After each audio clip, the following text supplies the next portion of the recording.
बिस्मिल्लाहिर्रहमानिर्रहीम अस्सलाम वालेकुम। मैं शकील मलिक आपकी खिदमत में हाज़िर हूँ। आज का दिन मरियम नवाज़ के नाम है क्योंकि आज पंजाब में तारीख़ रकम होने जा रही है। मरियम नवाज़ पहली वज़ीर आला पंजाब मुंतखब होंगी और आज ही वो अपने ओहदे का हलफ उठा के बाज़ाब्ता तौर पे वज़ारत आला का मनसब संभालेंगी और पंजाब का चार्ज उनके पास चला जाएगा।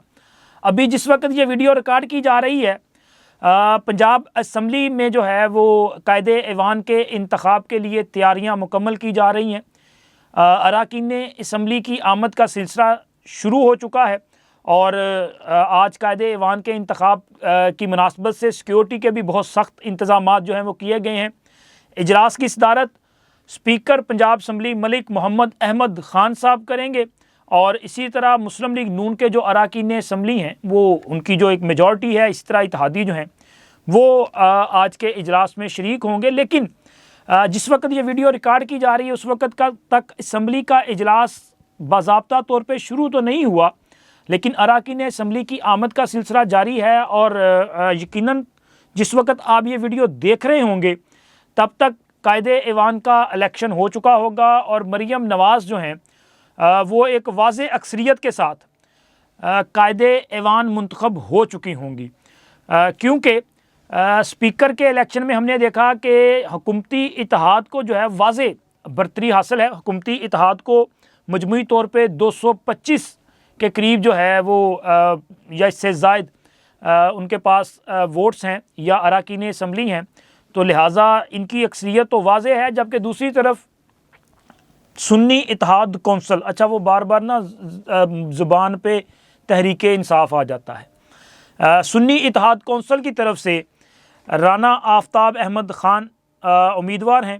राना आफ्ताब अहमद ख़ान भी वही परफॉर्मेंस उनकी रह सकती होगी जो कि उससे पहले स्पीकर और डिप्टी स्पीकर के इलेक्शन में सुन्नी इत्तेहाद कौंसल की रही, यानी कि मुकाबला ज़ाहिर है उन्होंने करना है, मैदान खुला तो नहीं छोड़ेंगे ना। अच्छी बात है, यही जमहूरियत का हुस्न है और यही मुंतखब जो ऐवान हैं उनकी रवायात भी है। तो लिहाजा यहाँ पे जो है वो जमहूरी प्रोसेस का हिस्सा भी बनना चाहिए और मुकाबला भी करना चाहिए। लेकिन अब इसके बाद असल सूरत हाल जो है, असल जो इम्तिहान है वो शुरू होने जा रहा है कि अब दोनों तरफ से यानी कि हुकूमती बेंचेस और अपोजिशन बेंचेस जो हैं उन्होंने अपनी जो पार्लिमानी रवायात हैं और सियासी पुख्तगी है उसका मुजाहरा भी करना है।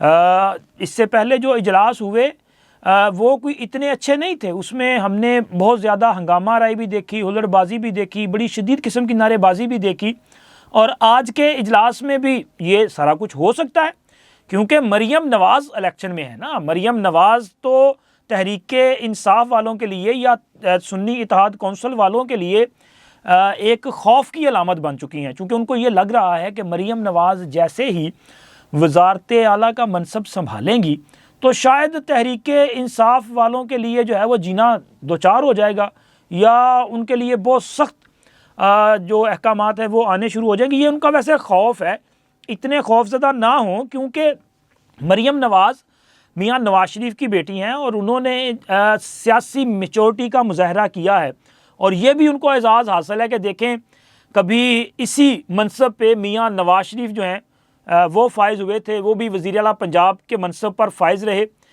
फिर उसके अलावा शहबाज शरीफ साहब 3 बार वज़ीर आला पंजाब रहे, हमज़ा शहबाज भी वज़ीर आला पंजाब रहे और अब इसी मनसब पे मरियम नवाज़ जो हैं वो फ़ाइज़ होने जा रही हैं। उनके इलेक्शन के बाद हलफ बर्दारी की तकरीब गवर्नर हाउस में होगी। इंशाल्लाह अगली वीडियो में डिटेल के साथ आपसे बात करेंगे इस पूरे मामले पे, क्योंकि ये अंडरस्टूड सी बात है कि उन्होंने मुंतखब हो जाना। लेकिन इसके साथ साथ सियासत में एक तब्दीली ये भी रूनुमा हुई है कि मियाँ नवाज शरीफ ख़ुद मैदान में आए हैं, उन्होंने अपनी बेटी को सियासी गुरबी बताए हैं और इसके साथ साथ उन्होंने उनको ये भी बताया है कि किस तरह से कोलिशन गवर्नमेंट को आपने लेके आगे बढ़ना है और इसके साथ साथ पंजाब के आवाम को आपने किस तरह रिलीफ फराहम करना है, क्योंकि ज़ाहिर है ये जो होता है ना अपना तजर्बा, ये बड़ी अहमियत होती है इसकी।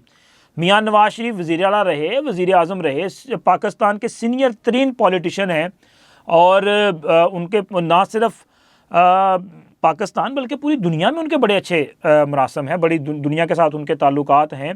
और पंजाब के मिजाज को सबसे ज़्यादा अगर कोई समझता है तो वो मियाँ नवाज़ शरीफ है, और पंजाब के मकबूल तरीन लीडर का एजाज़ भी मियाँ नवाज़ शरीफ के पास है। पंजाब की ये जो हुकूमत है जिसका आज क़याम होगा, ये बुनियादी तौर पे मियाँ नवाज़ शरीफ की हुकूमत है।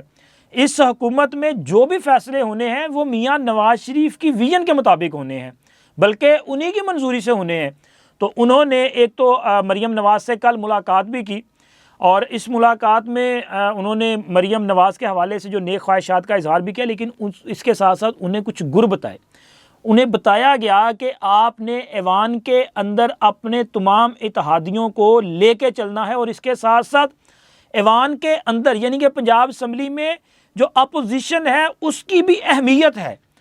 उनको बुलडोज़ नहीं करना, उनकी राय को सुनना है, और उनकी जो राय और अच्छी तजावीज़ हैं उनको अडॉप्ट भी किया जा सकता है। ये ज़रूरी नहीं है कि आप अपोजिशन को जो है वो दबा के रखें, बिल्कुल उसी तरह जिस तरह इमरान खान के दौरे हुकूमत में ये पॉलिसी थी मेरा ख्याल बाकायदा तौर पे कि अपोजिशन को तो यहाँ पे जो है पंजाब असम्बली में हमने देखा कि वो चाहते थे कि नज़र ही ना आए। लेकिन मियाँ नवाज़ शरीफ ने इन्हें जो मशवरा दिया है उसमें एक तो ये है कि सबको साथ लेके चलना है, और इसके साथ साथ पंजाब के अवाम को रिलीफ देना जो है ये टॉप प्रायोरिटी होना चाहिए कि किस तरह से जो अवाम है उनको हमने मुश्किलात से निकालना है। और ज़ाहिर है इंतखाबी जो नारे दिए गए हैं, मरीम नवाज़ ने इंतखाबी जलसों में पार्टी का मंशूर वो देती रही हैं, वो बतौर पार्टी लीडर उन जलसों में जो है वो अपनी आने वाली हुकूमत के जो एजेंडाज़ हैं वो उनके साथ वो वादा करती रही हैं। अगर उन्होंने वहाँ पे वादा जब किया है कि जी हम 200 यूनिट तक बिजली फ्री देंगे, तो अब असल में इम्तिहान शुरू होगा। अब वो 200 यूनिट फ्री जो है वो किए जाएं, कब किए जाएंगे ये वो अवाम को इत्मीनान में लें। मैं ये नहीं कह रहा कि जी वो अब चूँकि आपने हलफ उठा लिया तो हलफ उठाते ही आप इसका ऐलान कर दें, लेकिन इस हवाले से आप इक़दामात करें। आपको लोगों को एतमाद दिलाना पड़ेगा। ये बदला हुआ पाकिस्तान है। ये जो इंतखाबी मंशूर और इंतखाबी तकारीर और इंतखाबी जो वादे हैं ना, वो पहले सोचा जाता था कि लोग शायद भूल जाएंगे, चलें जी इलेक्शन हो गया 5 साल निकल जाएंगे। ये बदला हुआ पाकिस्तान है। यहाँ सोशल मीडिया का दौर है। सोशल मीडिया पे चीज़ें जो है ना वो आपकी फिंगर टिप्स पे होती हैं, एज सर्च हो जाती हैं। आपकी ही पुरानी तकारीरें जो हैं वो निकल आती हैं, लोग उसको बार बार वायरल करते हैं। तो ये लोग आपको बड़े मतलब आप कहते हैं चैन से नहीं रहने देंगे। तो लिहाजा ये बहुत बड़ा चैलेंज है। और बदला हुआ पाकिस्तान और मुस्लिम लीग नून की बदली हुई लीडरशिप, मियाँ नवाज़ शरीफ के बाद अब मरीम नवाज़ जो है वो एक नया फेस है मुस्लिम लीग नून का। इनकी कारकर्दगी और इसके साथ साथ मुस्लिम लीग नून की जो क़यादत है, ज़ाहिर है मरीम नवाज़ मियाँ नवाज़ शरीफ की सियासी जानशीन है, और मियाँ नवाज़ शरीफ के बाद पार्टी की कमान भी इनके सुपुर्द होनी है। तो मेरा ख्याल है कि ये एक तरह से पंजाब में जो इंतकाले इक़्तिदार होने जा रहा है, ये पार्टी में भी जो है इंतकाले इक़्तिदार होना है, और ये उसी प्रोसेस का हिस्सा है। तो मरीम नवाज़ के लिए ये बड़ा कड़ा इम्तिहान है। लेकिन मैं पुरुमीद हूँ, इसलिए पुरुमीद हूँ कि मरीम नवाज़ ने मियाँ नवाज़ शरीफ की गैर मौजूदगी में पार्टी को जिस कायदाना सलाहियतों के साथ आगे बढ़ाया है ना, वो काम मेरा ख्याल है कि शहबाज साहब नहीं कर सके। शहबाज साहब जो कि पार्टी के सदर थे, उनकी पॉलिसी इमरान खान के दौरे हुकूमत में जो थी वो लग ऐसा रहा था कि वो एक डिफेंसिव पोजीशन में थे। हमेशा वो दफाई जो है वो स्ट्रेटजी में होते थे। नहीं हमने झगड़ा नहीं करना, नहीं हमने नारे नहीं लगाने, नहीं हमने हालात को ख़राब नहीं करना। इमरान खान के दौरे हुकूमत में नैब को इस तरह अपोजिशन रहनुमाओं के पीछे लगा दिया था कि मेरे मुँह से कुछ और नहीं करना। लेकिन बड़ा ना अजीब सा लग रहा था कि यार एक दिन पेशी होती थी और उस पेशी के फौरी बाद अगला जो वो कॉल अप नोटिस है वो जारी कर दिया जाता था कि फ़लाँ डेट को फिर आ पाएंगे। लोगों को बुलाया जाता था अपना आशियाना में, और गिरफ़्तार जो है वो साफ़ पानी में कर लिया जाता था। ये अजीब किस्म की जो है वो अपना स्ट्रेटजी थी, और नज़र आ रहा था कि ये एक सियासी इंतकामी कार्रवाई है। लेकिन इसके बावजूद एक तरफ से हुकूमत जो है वो बड़ी अग्रेशन दिखा रही थी लेकिन अपोजिशन जो है वो जनाब अली कह रही थी कि नहीं जी हमने हालात को ख़राब नहीं करना। हालांकि होता यह है कि अपोजिशन इस तरह के हालात पैदा कर देती है कि हुकूमत उनकी तरफ देखती रहे, उनके पैदा करदा हालात में जो है वो उलझी रहे और वो अवाम की तरफ ना देखे, यानी कि परफॉर्म उनका ना हो सके, डिलीवर ना कर सके। लेकिन यहाँ पे तो सिचुएशन ही उल्ट थी। मरियम नवाज़ ने ये स्ट्रेटेजी दी कि उन्होंने कहा कि अगर ये इस किस्म का रवैया अख्तियार करेंगे, ये हम पे जो है वो अटैक्स करेंगे और हम पे जो है वो बड़ी जारहाना किस्म की सियासत करेंगे हमारे साथ, तो उन्होंने भी फिर जारहाना अंदाज का जवाब उससे ज़्यादा जारहाना अंदाज में दिया और उनकी वो स्ट्रेटेजी कामयाब रही। उन्होंने मुस्लिम लीग नून को जो है मुतहरिक रखा। मियाँ नवाज शरीफ के बाद मुस्लिम लीग नून का वोटर जो है वो मियाँ शहबाज पर कन्वर्ट नहीं हुआ, वो मरियम नवाज़ की तरफ जो है वो कन्वर्ट हुआ। ये एक अच्छी बात है और मरियम नवाज़ मियाँ नवाज शरीफ के बाद एक क्राउड पुलर लीडर हैं, इससे आप इनकार नहीं कर सकते। और ये जो इम्तिहान है, मुझे ये लग रहा है कि इसमें मरियम नवाज़ ने, चूँकि साबका उनकी परफॉर्मेंस भी बेहतर है, तो लिहाजा यहाँ भी वो इस इम्तिहान में जो है वो सुरखरू होंगी और उनकी परफॉर्मेंस जो है वो आने वाले इलेक्शन में जो इसके बाद होंगे 5 साल के बाद, उसमें एक बदला हुआ पाकिस्तान और इस बदले हुए पाकिस्तान की नई लीडर के तौर पे मरियम नवाज़ जो हैं वो सामने आ सकती हैं।